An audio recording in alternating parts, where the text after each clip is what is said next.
आत्मसम्मान की रोटी। माँ तुमसे कितनी बार कहा है मेरे दोस्तों के सामने यूं बार बार खांसी मत खाया करो। अच्छा लगता है क्या कोई घर में आए और तुम हर समय खांसती रहो। तुम्हें शायद पता नहीं, तुम्हारी खांसी की आवाज़ से परेशान होकर मेरे दोस्त यहाँ से जल्दी चले गए। और एक दोस्त तो यह भी कह रहा था कि उस दिन भी तुम्हारी माँ बहुत खांस रही थी। अब तक उनकी खांसी गई नहीं क्या? कहीं उन्हें कोई गंभीर रोग तो नहीं? हमें यहाँ आना बंद करना पड़ेगा। और हितेश, तेरी परिवार का ध्यान रख, वरना कहीं इनकी वजह से तेरे परिवार को कुछ रोग ना हो जाए। माँ, आप अपने कमरे से ज़्यादा बाहर मत निकला कीजिए। हितेश गुस्से में अपनी माँ कलावती जी से बोला। पीछे से हितेश की पत्नी सीमा भी बोली, हितेश, मैं तो तुम्हारी माँ को समझा समझा कर थक गई, मगर इनके कानों तो जूं तक नहीं रेंगती। पूरे घर में यूं ही खांसते खांसते घूमते रहती हैं। इन्हें तो इतना भी नहीं पता कि मुंह पर हाथ रखकर खांसी खानी चाहिए। घर में दो छोटे बच्चे भी हैं, कम से कम इनके बारे में ही सोच लेती। मगर नहीं, इन्हें अपने कमरे में एक जगह बैठा ही नहीं जाता। कलावती जी बोली, तुम दोनों के पास ना तो मेरे लिए समय है और ना मेरे लिए पैसे हैं। घर के इलाज करके थक गई हूँ, मगर खांसी में कोई फ़र्क नहीं पड़ा। फिर भी तुम लोग मुझे अस्पताल लेकर नहीं जाते, उल्टा कहते हो कि खांसी मत खाओ। भला खांसी कोई जानबूझकर खाता है क्या? कितनी बार कहा मुझे डॉक्टर को दिखा आओ, मगर तुम दोनों को बस इस बुढ़िया की फिक्र कहाँ है। सीमा हाथ जोड़कर बोली, माँ आप अपने कमरे से बाहर मत निकला कीजिए, बस इतनी मेहरबानी कीजिए। हाँ, नहीं है हमारे पास आपके लिए पैसे। मेरे भी दो बच्चे हैं, उनकी जिम्मेदारियाँ पूरी करें या आपके पीछे पैसे लुटाएं। आपको तो बस बैठे बैठे मुफ्त की रोटी तोड़नी आती है, काम की ना काज की, दुश्मन अनाज की। कलावती जी बोली, बहू, अब तक तो सारे घर का काम तुम मुझसे ही करवाती आई हो। तुमने तो सिर्फ बच्चे बड़े करने में अपनी उम्र बिताई है, मगर मैंने इस मकान को घर बनाने में अपनी उम्र बिताई है। घर का एक एक कोना सजाया है मैंने। घर की साफ सफाई से लेकर रसोई भी संभालते आई हूँ मैं। अगर आज जब इतने दिनों से यह बुढ़िया खांसे जा रही है तो किसी को रत्ती भर फिक्र नहीं है मेरी। हितेश बोला, माँ सीमा बिल्कुल सही कह रही है। अब आपकी तो उम्र हो चली है, मगर मेरे बच्चों के सामने तो उनका पूरा भविष्य पड़ा है। आपको तो अब भगवान उठा भी ले तो कोई बात नहीं। कलावती जी बोली, वाह बेटा, अच्छा सिला दिया है तूने मेरी ममता का। अच्छा हुआ तेरे बाबूजी मुझसे पहले ही इस दुनिया से चले गए, वरना अगर आज वह यह सुनते तो जीते जी मर जाते। हमने जब तुझे पाला पोसा तो कभी तेरे दादा दादी को नज़रअंदाज नहीं किया, क्योंकि तेरे आने से उनकी अहमियत कम नहीं हो गई थी। माना इंसान पर अपने बड़ों और अपने छोटों दोनों का भार होता है, मगर इसका अर्थ कदापि यह तो नहीं कि वह बुढ़ों को मरने के लिए छोड़ दे। मगर आज तूने यह सब कहकर यह साबित कर दिया कि तुझे और बहू को मेरी बिल्कुल परवाह नहीं है। कलावती जी अपने कमरे में जाकर रो पड़ी। भला कोई बेटा अपनी माँ को ऐसे कड़वे शब्द कैसे बोल सकता है? अभी 4 दिन पहले की ही तो बात है जब कलावती जी अचानक सीमा के कमरे में पहुंच गई थी। तब अचानक कलावती जी को देख सीमा के हाथों से हड़बड़ाहट में सोने की चैन का डब्बा गिर गया, जिस पर लिखा था, हैप्पी बर्थडे सीमा, यह गिफ्ट तुम्हारे प्यारे पति की तरफ से। सीमा ने फटाफट गिफ्ट उठाया और अलमारी में रख दिया और सकपका कर बोली, माँ जी आप क्यों मेरे कमरे में आ गई? क्या काम था? मुझे बाहर ही बुला लिया होता। कलावती जी बिना कुछ बोले अपने कमरे में आ गईं और सोचने लगी, बेटे के पास अपनी पत्नी को सोने का उपहार देने के लिए पैसे हैं, मगर अपनी माँ का इलाज करवाने के लिए। क्या शादी के बाद बेटा इतना बदल जाता है? क्या बहू का अपनी सास के प्रति कोई फ़र्ज नहीं? आज मैं बेटे पर इतनी बोझ बन चुकी हूँ कि वह मेरे मरने का इंतज़ार कर रहा है। आखिर मुझ पर बेटे का कितना खर्च हो जाता होगा? लगभग 4 या 5 साल से मैंने तो एक साड़ी भी नहीं खरीदी है। उल्टा घर का सारा काम करती हूँ, वह अलग, फिर भी मैं इन दोनों पर बोझ बन चुकी हूँ। यह सोचकर वह बहुत रो रही थी। इतने अपशब्द सुनने के बाद उनकी हिम्मत हारने लगी थी। उन्हें हितेश के बचपन के दिन याद आ गए। हितेश माँ कलावती जी और पिता रघुवीर जी का लाडला बेटा था। रघुवीर जी कहते, देखना कलावती, एक दिन हितेश पढ़ लिख कर हमारा नाम रोशन करेगा।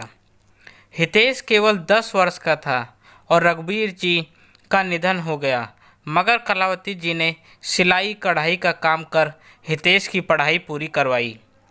आगे चलकर हितेश का पढ़ाई में मन नहीं लगता था। उसने जैसे तैसे पढ़ाई तो पूरी कर ली, मगर नौकरी नहीं की और खुद का व्यवसाय खोला। कलावती जी ने हितेश की शादी करवा दी। शुरुआती दिनों में तो सब सही चल रहा था, मगर धीरे धीरे बहू सीमा ने अपने असली रंग दिखाने शुरू कर दिए। 2 बच्चों के जन्म के बाद उसने घर के काम करना तो दूर, काम छूना तक छोड़ दिया। घर के सारे काम की जिम्मेदारी उसने कलावती जी के कंधों पर डाल दी। कलावती जी के कुछ भी कहने पर सीमा बात का पतंगड़ बना देती और हितेश के कान भर देती। धीरे धीरे हितेश भी सीमा के रंग में रंगने लगा और कलावती जी को जो मुंह में आता वह बकने लगी। कलावती जी तो बहुत पहले से ही अकेली हो चुकी थी, मगर आज इतने कड़वे शब्द उनसे सहन नहीं हो रहे थे। उनका रो रो कर बुरा हाल हो रहा था कि पास रहने वाली उनकी सहेली कमला घर आई। वह कलावती जी से बोली, एक खुशखबरी है कलावती, कल ही अपने गांव में एक डॉक्टर पति पत्नी आए हैं। सुना है विदेश से आए हैं, जो हम जैसे बूढ़ों का इलाज मुफ्त में कर रहे हैं। उनके साथ उनका 6 साल का बेटा भी है। सुना है थोड़े दिन यहाँ भारत ही रहेंगे ताकि हम जैसे बूढ़ों का इलाज मुफ्त में कर सकें। कलावती जी खुश होकर बोली, क्या वे मेरा भी इलाज करेंगे कमला? कमला बोली, मैं अभी सुबह ही उनसे अपना इलाज करवाकर आ रही हूँ कलावती, तू अभी चल मेरे साथ, तुझे भी बहुत समय से खांसी है। कलावती जी भी कमला के साथ उन डॉक्टर दंपति के पास पहुँचती हैं और अपना इलाज करवाती है। उनमें से जो लेडी डॉक्टर थी वह कलावती जी से कहती है, माँ जी आपको एलर्जी वाली खांसी हो गई है, आपको धूल मिट्टी से थोड़ा दूर रहना होगा, इसलिए आप घर में साफ सफाई के काम से थोड़ा दूर रहिएगा और अगर सफाई करनी भी पड़े तो मुंह पर रुमाल लपेट कर कीजिए। कलावती जी कहती हैं, मेम साहब मैं धूल मिट्टी से कैसे दूर रह सकती हूँ? मेरी बहू घर के ऐसे काम बिल्कुल नहीं करती है, ऐसे सारे काम तो मुझे ही करने पड़ते हैं और मुंह पर रुमाल लपेट कर तो मेरा दम घुट जाएगा। डॉक्टर साहिबा बोली, कलावती जी आपको इस उम्र में बहू के होते हुए यह सब काम से थोड़ा दूर ही रहना चाहिए। अब देखिए आपको कितनी ज़्यादा खांसी हो गई है जो रुके ही नहीं रही।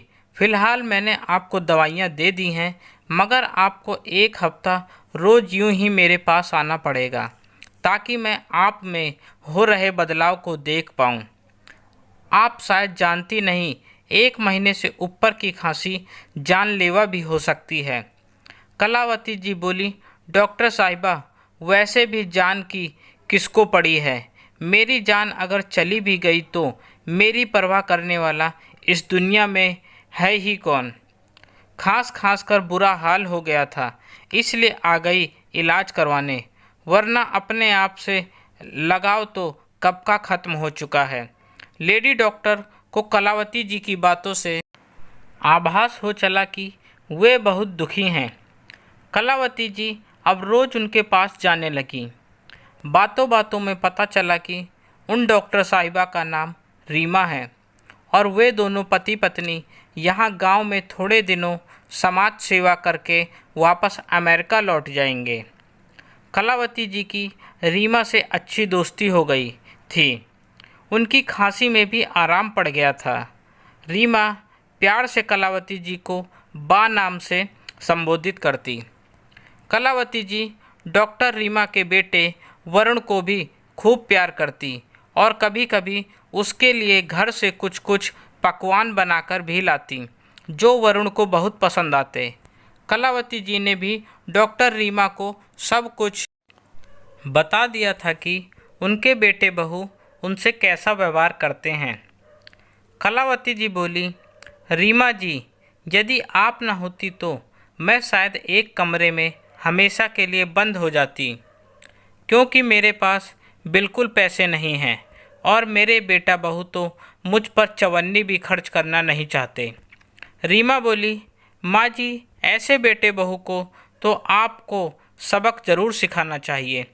कलावती जी बोली, बेटा, अब इस उम्र में मैं क्या सबक सिखा पाऊँगी। रीमा बोली, माँ जी, आज की दुनिया में सभी को आत्मनिर्भर होना बहुत ज़रूरी है ताकि वह किसी पर निर्भर ना रहे, और ऐसे बेटे बहू को भी यह दिखा देना चाहिए कि वे अपने माँ बाप को अभी कमज़ोर समझने की गलती ना करें। कलावती जी को रीमा की यह बात बिल्कुल सही लगी। रीमा कलावती जी के जाने के बाद सोचने लगी, काश मैं बाकी कुछ मदद कर पाती। वरुण कलावती जी के साथ बहुत घुल मिल गया था। यह देखकर रीमा ने कलावती जी से हमेशा के लिए अपने साथ अमेरिका चलने के लिए कहा। रीमा बोली, माँ जी, हम दोनों दंपत्ति का तो अस्पताल में ही बुरा दिन बीत जाता है। अगर आप वहाँ आकर मेरे बेटे रसोई का काम संभाल लें तो आपकी इनकम भी शुरू हो जाएगी और आपको यहाँ आपके ऐसे बेटे बहू के आगे कभी हाथ भी नहीं फैलाने पड़ेंगे। कलावती जी पहले तो सोच में डूब गईं, क्योंकि उन्होंने इस घर को अपने 60 साल दे दिए थे, मगर फिर भी बेटा बहू उनके नहीं हो पाए थे। वैसे भी ऐसे बेटे बहू के साथ रहकर अपना सम्मान खोने से बेहतर यही था कि डॉक्टर साहिबा के साथ जाकर आत्मसम्मान की रोटी खाना। कलावती जी ने तुरंत हामी भर दी। कलावती जी भी अब सम्मान की रोटी खाना चाहती थीं। रीमा ने तुरंत उनका पासपोर्ट बनवाने की तैयारी शुरू कर दी। रीमा ने कलावती जी में एक आस जगाई थी जिससे कलावती जी बहुत खुश थीं। रीमा के पति विवेक वापस अमेरिका जा चुके थे। रीमा कलावती जी को साथ लेकर जाना, बस पासपोर्ट बनने का इंतज़ार हो रहा था। थोड़े समय में सारी प्रक्रिया खत्म हो गई और कलावती जी हमेशा के लिए रीमा के साथ यहाँ अमेरिका चली आईं। सीमा बोली, अच्छा हुआ बला टली, वैसे भी बुढ़िया यहाँ मुफ्त की रोटियाँ तोड़ती थीं।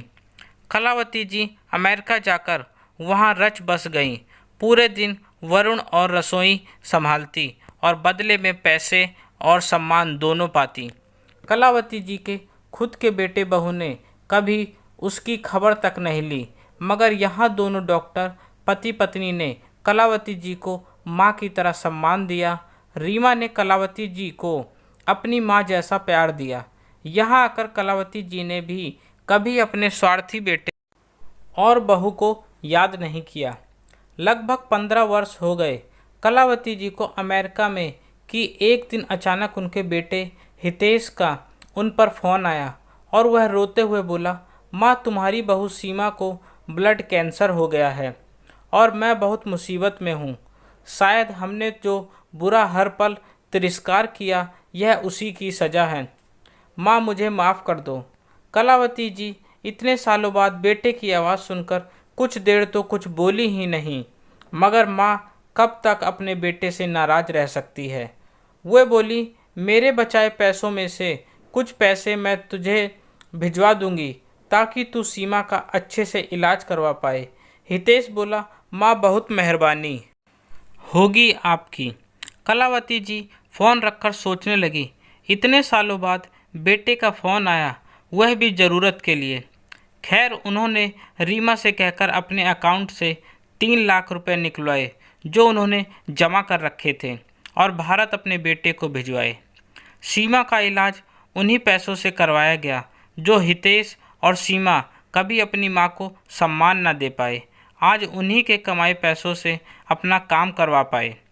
कलावती जी यहाँ अमेरिका में बहुत खुश थीं क्योंकि वह आत्मसम्मान की रोटी जो खाती थीं, ना कि बेटे बहू के टुकड़ों पर पल रही थीं।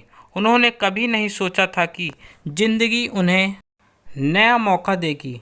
वे तो यही सोचकर हिम्मत हार गई थी कि शायद अब पूरी ज़िंदगी बेटे बहू को ताने सुनने पड़ेंगे, मगर भगवान ने उन्हें फिर से नया मौका दिया था। नई जिंदगी थी जो वे आत्मसम्मान के साथ गुजर बसर कर रही थी। दोस्तों, हमें अपने घर के बूढ़ों और बुजुर्गों का बहुत सम्मान करना चाहिए, ना कि उन्हें इतना मजबूर कर देना चाहिए कि उनका प्यार हमारे प्रति हमेशा के लिए ख़त्म हो जाए। और कभी भी किसी को इतना कमज़ोर नहीं समझ लेना चाहिए कि वह तुम्हारे बगैर कुछ नहीं कर सकता, क्योंकि जिस भगवान ने हम सभी को धरती पर भेजा है, उन्होंने हमारे भरण पोषण का भी इंतज़ाम कर रखा है। अपने घर के बड़े बूढ़ों का इतना मजबूर भी मत कीजिए कि उन्हें इस उम्र में अपने लिए आत्मसम्मान की रोटी की खोज में निकलना पड़े। इस कहानी के प्रति आपकी क्या राय है? मेरी ये कहानी आप सबको कैसी लगी? प्लीज़ कमेंट करके ज़रूर बताएं तथा मेरी अन्य कहानियों को पढ़ने सुनने के लिए मुझे सब्सक्राइब अवश्य करें। आपका अपना दोस्त, धन्यवाद।